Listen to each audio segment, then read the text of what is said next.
the Workforce Connections podcast, where we discuss workforce development in Southern Nevada.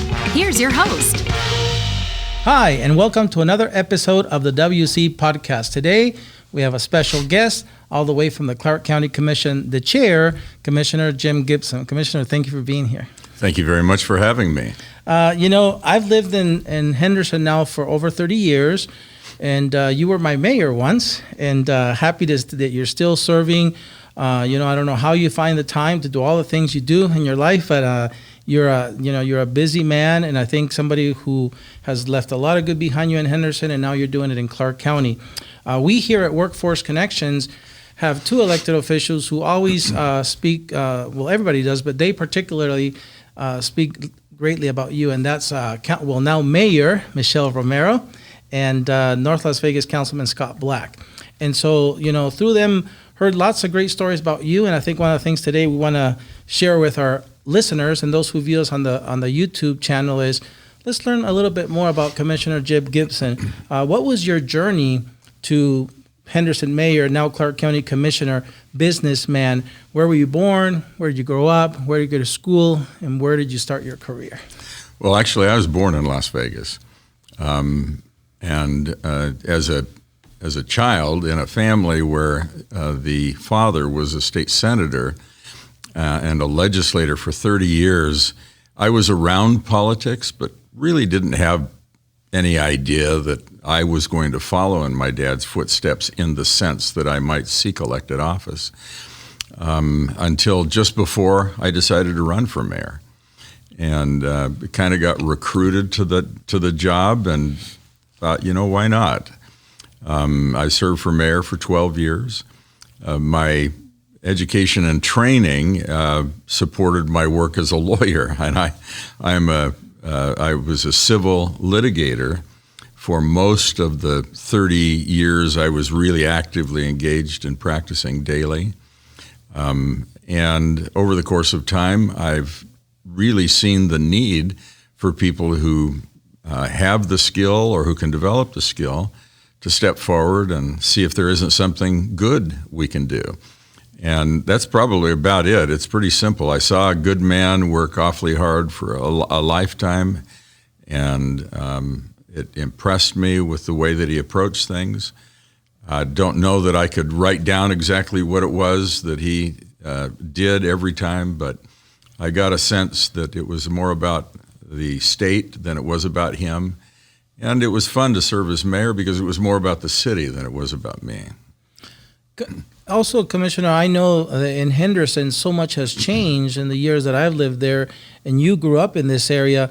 I can imagine you have those types of stories where you rode bikes and played in places that are now malls. Is that true? Pretty close. I grew up not far from where City Hall is today, in Henderson. My dad had gone to the United States Naval Academy, so he owed the Navy a few years after he got out, and I was born during the time that he was in the Navy. And when he got out, we moved back to Las Vegas, and then ultimately moved out into Henderson. And yeah, there's been an awful lot of change since then. I mean, look at me; it was a long time ago. A lot of change out there, and really. There are some people who will say, well, we're just too big, we're awfully big, but I think the city of Henderson has done a good job of keeping it feeling like it's a smaller community. And I'm expecting and hoping that Mayor Romero will be able to do the same thing. Michelle is my next door neighbor. Yes. And I've known her father was one of my best friends. Yes. And so I've known her most of her life, and they're great people. And they think the same of you, Commissioner. I love the story. Councilman Black was talking about knowing your dad too, and being in this home that of your childhood, I think. And Mayor Romero says, "Well, I know that home too." And so it's like really interesting to see how these families, years later, are still here. And see this amazing change again. It must make you proud to go up Water Street now and see, that facet of Henderson, old Henderson, which doesn't feel old anymore, with all the energy and vibrancy in that area. Lifeguard Arena, the expansion to City Hall, all the beautiful things happening. But then you go a little bit west of that, and you see, of course, Green Valley and the brand new Dollar Loan Center. Who would have thought Henderson would have its own professional hockey team? Keep going west, and you run, of course, into the Raiders headquarters and all that area that will house Haas and a community, a College of Southern Nevada training. So much exciting stuff that we're involved with, and so we're grateful that you dropped those seeds a long time ago, watered them, and now Mayor Romero gets to continue to do that. Let me ask you, again, we're grateful, I think, that you want to continue to serve, because Clark County is even a bigger, if you will, job. And so I see you everywhere, but I think it would be nice to know from your perspective in your role as commissioner, what's the part you enjoy the most and maybe the parts that are not so fun? Well, I think I enjoy being engaged in public debate. I'm not one of those people who thinks he always has the answer. And what I've discovered over time is that sometimes no one person has the answer, but from the input we receive from the public and from experts or consultants and in conversation among ourselves, we find the right thing to do. And it's always gratifying to know that you are a part of that process every time. The toughest part is when you just can't do anything for one of your constituents. That happens both in the zoning arena, and it happens as you attempt to help them solve personal problems that they have. There are times when people just fall through the crack, and the regulation or the rules that you would need to reach them just don't. That's really frustrating. And we find ourselves just looking everywhere in places no one would think to look, hopefully, to try and bring solutions to people's lives and to their business operations or whatever the case may be. So there's a lot of satisfaction that comes from helping people. And I think all of us who do a good turn know what that feels like. And I feel the same thing. And I think most elected officials are really engaged in trying to do the right thing. In our case, I think we work awfully hard at that at the county, and it's gratifying to be a part of that. Is there any pieces that are your least favorite? Well, the least favorite things, I think, more as opposed to a particular work or project, are really those that fall into the category of we can't get there from here. We just can't help you, and it happens occasionally. But there's nothing that I shy away from. I'll pick up the phone and talk to anyone. We'll go out into the field and meet with anyone. We've just been through a campaign, and you can't call me a name I haven't been called. And it didn't hurt. So I'm ready and willing and pretty much able to help, and hopeful that people will trust that we can be of help to them. And I have a remarkable staff. I think the other thing that is really gratifying is that the people that work in my office are people who are very committed to the same things I'm committed to. So it makes it really easy to be a team and to work together. I agree, Commissioner. We have really enjoyed working with Blanca, B, and your team, all amazing. And you have proven to be an advocate for our work. And you've also proven patient and persistent, because it was about 2 years ago that we had, an idea with you in your area. But I remember you checking in as we resolved issues that hopefully now are all past us, because as we'll share soon, we have an exciting project coming up in your area. But before we talk about that project, again, even though you are not on Workforce Connections Local Elected Officials Consortium, Commissioner McCurdy represents the county, and we work with him and Mayor Romero, Councilman Black, and all the other ones a little bit easier because we see them a lot. But you are one of those examples of a local elected official who I wish we could do more. Meaning, you found a way to work with us a lot, and we love that. You have helped us organize some of the most successful career hiring events for our community in some of the worst of times. The largest, I remember at the New West Convention, the smaller ones that we first did with you. And so along, I think Commissioner Kirkpatrick always tells me, is Jim on your board now? Because you guys seem to be working a lot with him, but we love it. And my question would be, Why is it that you're such an advocate for workforce development? I guess I understand the challenges that families face and know that without employment in the picture, the odds are against addressing and solving so many of the challenges that people have today. And where we can strengthen families and help whomever the breadwinner is have employment opportunity, in every case, things are better. May not be perfect and surely won't solve all the problems, but we can make a lot of difference there. And the people who work at Workforce Connections are some of my favorite people, whether I know them or not. When you think about the fact that we were able to get the West Hall at the Convention Center twice, and we had 5,000 and 6,000 job seekers showing up, and we had employers who brought 10,000, 15,000 jobs that were open to the fair, and we were able to match so many of them together the very day they got there. There's nothing that is more satisfying than being able to do that. And our economy is a reflection, in so many cases, region by region and neighborhood by neighborhood of employment. So it's on us. We've got to do something to make sure that our people get back to work. And in order to keep the businesses operating, we've got to fill space, right? If they have openings, we've got to fill those openings. At Clark County, we have as many as 1,000 openings at Clark County, for heaven's sakes. And for many, many years, the premier job in government, well, first of all, it was a premier job to have a job in government because you had the public employee retirement system, you had the benefits that had been a part of the system and had been negotiated in many cases with the labor unions that represent the people who work in government. And now we can't fill 1,000 jobs. So we're working and reworking our processes internally to try and bring an end to the empty desks that we've got.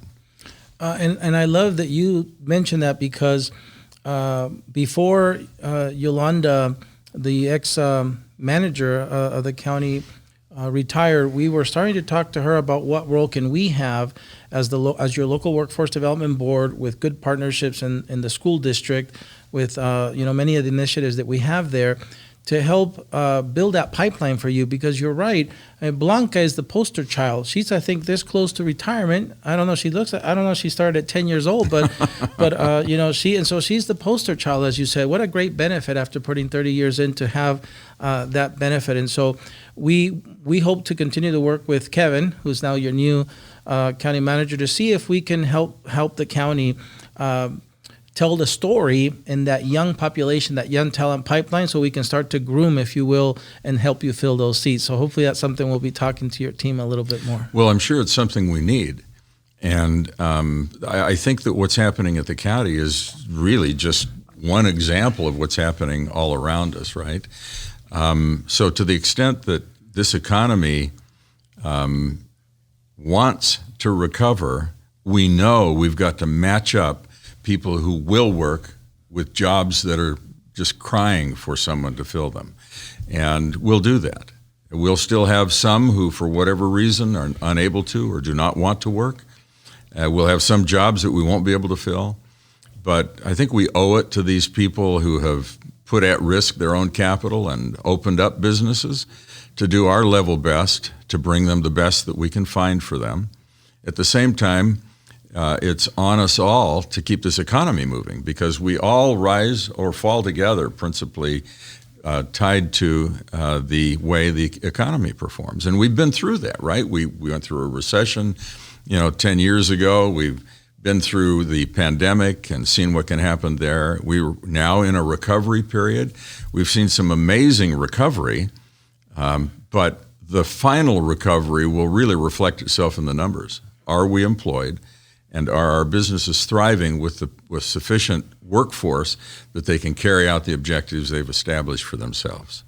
That's right. And the county, as you said, as just like a hotel casino that has 10,000 employees, or the city of Las Vegas, there's a multitude of jobs that on the surface you don't tend to think about the diversity of occupations in the county. And so again, I think whether it's at the county, at the city, or like you said, our business community, that's really one of the most important things we have to do to keep our economy going. So we're grateful to have an advocate in you on that level. To get to this project that we've been talking about, let me start by saying, in that West Hall event, that amazing event, we never thought we'd have something that big. And so you really have been challenging us to raise, the output. That day, Commissioner, there was a little under 600 jobs offered on the spot, and another 1,500 that happened after the last few weeks. So we look forward to continuing to do those with you. As a matter of fact, I think Blanca just told me plans have started for the next one. But we also know that events are something that takes a lot of planning for a one-day event. So instead, what we have been doing across our valley now, I think, as you know, which is you were inspired by it, is we want to take access to these resources or the opportunity to get that job closer to where the neighborhoods are, closer to where the businesses are. That's why we're located at the Vegas Chamber now. That's why we're located in public libraries across Henderson, Boulder City, North Las Vegas, and unincorporated Clark County. And now I'm happy to say, after a lot of waiting that you and I probably wouldn't have been our choice, but we had to wait a long time, but we are very close to opening a brand new American Job Center, an EmployNV Career Hub, focusing on helping people get jobs in the heart of your district at the Whitney Recreation Center. So tell us about why that's important. Well, it occurred to us that the rec centers are built in the middle of our districts, right? I have two. I have Paradise by Paradise in Paradise Park, and I have the Whitney Rec Center that is standalone on Missouri near Boulder Highway. And children more than adults are used to coming to that center, and their parents often bring them and collect them at the end. So it's a place where they can get to much more quickly.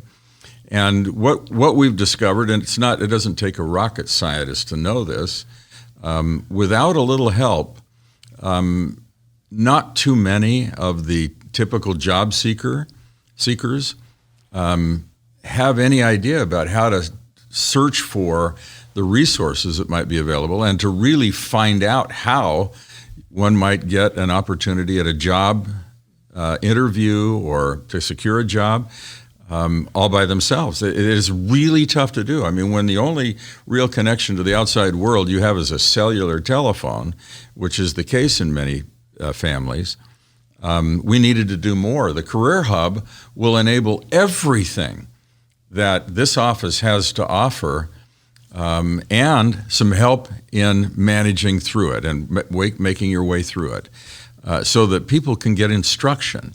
And it will help people, there will be available for people help on everything from preparing a resume and how to present it, to how to go through an interview, to what is available out there and what are the jobs that I might be interested in, what might it take for me to ultimately get to the job I really want. And this isn't just for people who are unemployed. There are many people that are what we might term underemployed.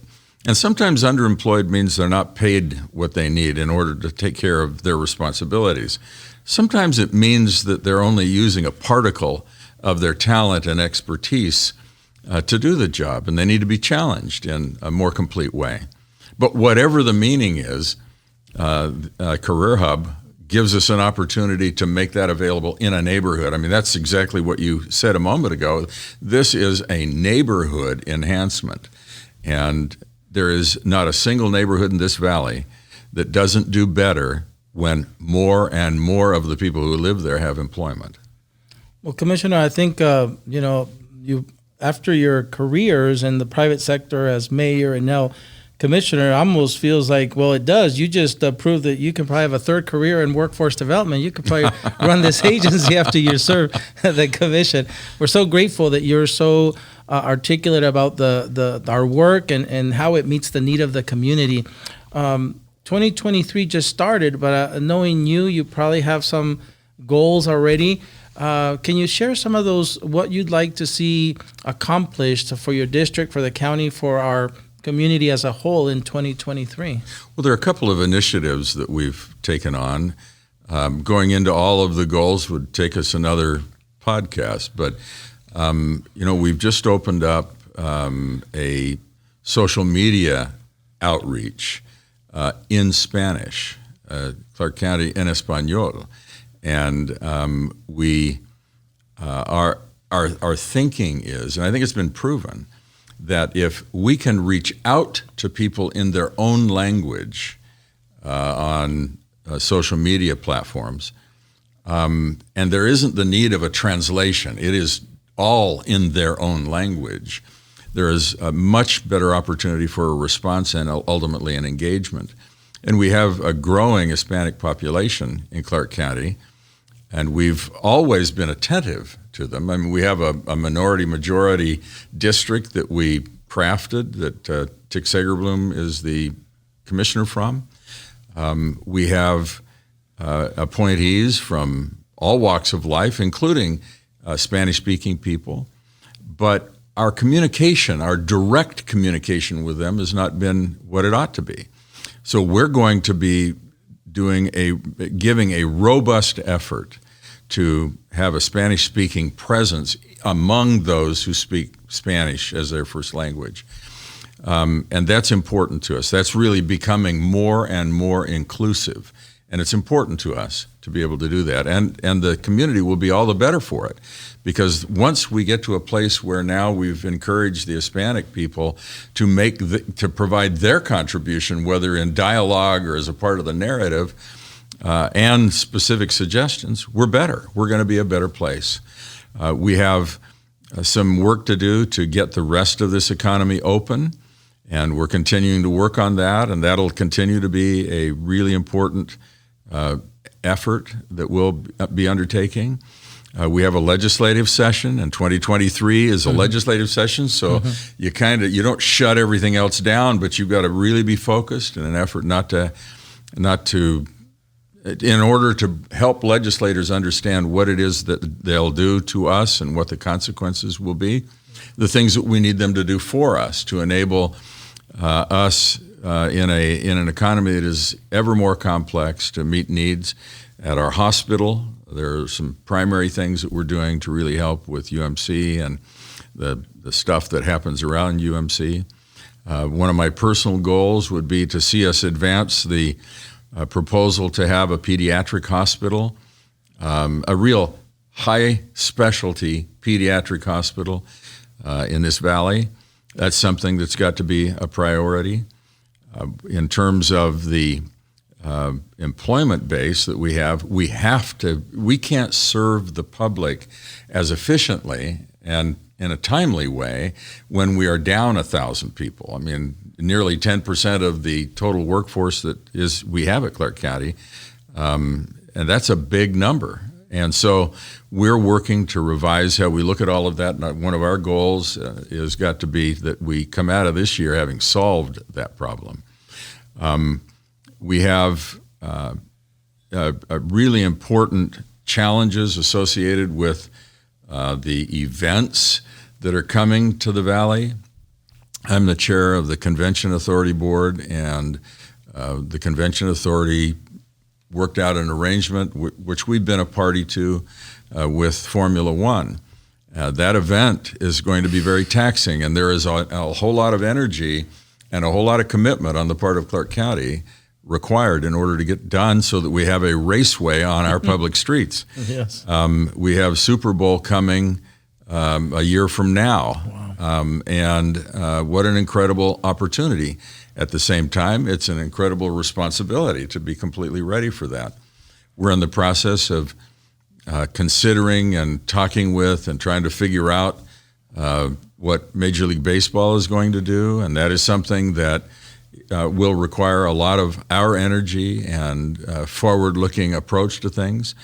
We have an airport that needs all the attention we can give it, and we constantly do that. We have wonderful staff and administration there that do a terrific job. But as we ramp back up, we're seeing more and more flights and people come through that airport. We have an airport that we've been doing the environmental work for that would be in Ivanpah, and we need to determine how that's going to go and get moving as to the extent that things get resolved as we go forward with that planning. We have water issues that are a priority to us. I mean, I would say that the biggest thing on my to-do list is make sure that I pray morning and night that water will fall from the heavens in the areas that will feed water into the Colorado River, because there's nothing we can do about that. But what we can do is what we've done, and that is we can do everything within our power to live with less water. And I think we've done a credible job at that. And it's been hard because there have been a lot of partners in the community and industries that are affected, but they've come to the table. So those are a few of the things that just come to the top of your mind when you start thinking about what does this next year hold. Yeah, knowing you, having worked with you already in a couple of projects, I knew your list was going to be comprehensive and very ambitious. But I want to commit to you, I think you know this already, you can find in us at Workforce Connections a willing partner in any of those things that we can help you work on. Talking about building a pipeline for you, I believe that starts in our school district. They graduate 25 to 30,000 young people every year. Why can't 1,000 of those be part of your solution? And so we commit to that. We commit to love the idea about the Spanish initiative in Espanol. We've been requested already multiple times. Councilwoman Olivia Diaz was one of them. Say we need a podcast in Espanol. So if you get ready to launch that initiative, if you want to be the first, we're here for you to partner and maybe get that out. The idea of your initiative, we can do a podcast about it in Espanol. So in any of those things, Commissioner, that we can be of help, you have our commitment to be a partner. Well, as you know, you run the risk that we're going to call you. We've relied very heavily on Workforce Connections to do some incredibly good stuff. And no, I'm not on the board. I respect and appreciate very much those. I know them all very well and appreciate their leadership, your leadership, the incredible talent that you have on your team. And we'll continue to work together. And I think it has been a real blessing to the community to have that West Hall available to us, and the Convention Authority has seen the need for that. I explained that during our first large show over there, or our job fair, I watched a young man walk in, and I watched his body language. It was real clear to me that he had some challenges, and but I immediately became concerned for him. And I watched him walk in, and then I was out greeting people. And about 20 minutes later, I watched him walk out. And he had one of those unfulfilled looks on his face. And so I began to watch him more carefully. And he stood over in the corner for a minute as if to be talking to himself about what he hadn't accomplished yet and what he needed to do. And then he started back through. When he came back through, I touched him. I said, just a minute. Would you like somebody to help you a little bit? And he said, oh, yes. I mean, he was a bit shy about asking for help. So I got one of your people to walk up to him and take him around. And he was there a couple of hours. And when he left, he had a completely different countenance. Wow. And that's what we and you working together can do in so many people's lives. Well, Commissioner, thank you for your service in our community for many, many years. Thank you for being, as you just explained, a champion for matching up employers with the employees that they need for our community. That's good for our economy. And thank you for being a friend to Workforce Connections. We're glad you came to do this one, and you're always welcome to come back and whenever you want. Thank you very much. Well, that's it for this episode of the WC Podcast. We hope to see you in the next one. Until then, stay safe.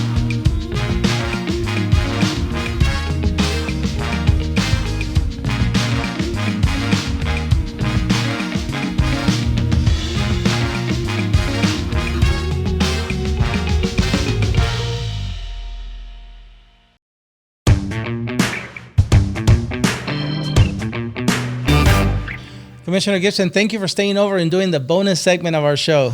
Happy, I think, to do it. Yeah.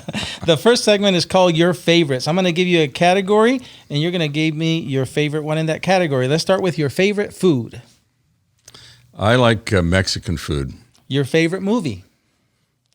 Any Western. Favorite book. I like I really like crime solving kinds of things. So I like that kind of genre. Very cool. Your favorite subject in school? History. Your favorite sport in school? Football. Your favorite artist or musical group? Well, I like so many. I mean, I love the Oak Ridge Boys. I love Brandon Flowers and the Killers, who are local folks. Yeah, I have lots of folks groups that perform that are incredible and talented that I'd love to listen to. Yeah, that was a nice broad spectrum, Oak Ridge Boys and the Killers. That's right. You wouldn't have imagined that, would you? That's very good. Your favorite holiday? Christmas. And here's the tough one in this category because I know your favorite sports team. The Raiders. All right. Now, next segment is called Tough Choices. So you get to pick one of them, and this is supposed to be tough. So when you go on vacation, would you rather traditional vacation or a staycation? A traditional vacation. Would you love to drive to that vacation spot or fly to it? Drive. And would you rather stay in a hotel or an Airbnb? It depends on how many family members I take. Very true. And in the morning when you wake up, is it coffee or tea? It's nothing.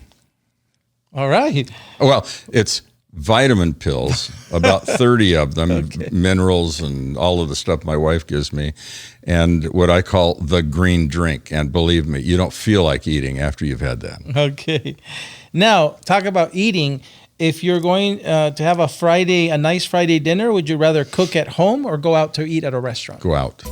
And you said Mexican, so I'm thinking Flaming Juan's is probably a good choice for you. Hey, Flaming Fajitas is a great place. Yeah. It's one of them, and there are others. There are others, yep. Would you rather owe money or owe a favor? That's a good question. I guess I'd rather do things, so I'd rather owe a favor. Good question. Good answer. This is the tough one of this series. Justice or grace? Grace. I need all the grace I can get. Me too. Actions or words? Actions. I knew that one. Commissioner, we rounded down to the final stretch here. The segment is called Finish the Sentence. So I'm going to give you about 95% and you'll finish it off. If Commissioner Gibson could live anywhere, it would be? In Henderson. I love it. The best part of living in Southern Nevada is? The incredible people. Your favorite or the favorite thing about your job is? How it affects the lives of people. Very good. We talked about that a lot today. If Commissioner Gibson could travel back in time, he would travel to? I would travel to Russia at the time of the czars. Wow. Love that. 3 words that describe you are? A dieter, an incredible sports fan, and someone who loves to read and study. Very good. I learned about you today. And doing the WC podcast here today with us, Commissioner, was? Really stressful. Well, thank you for taking time to come and see us today. Thank you.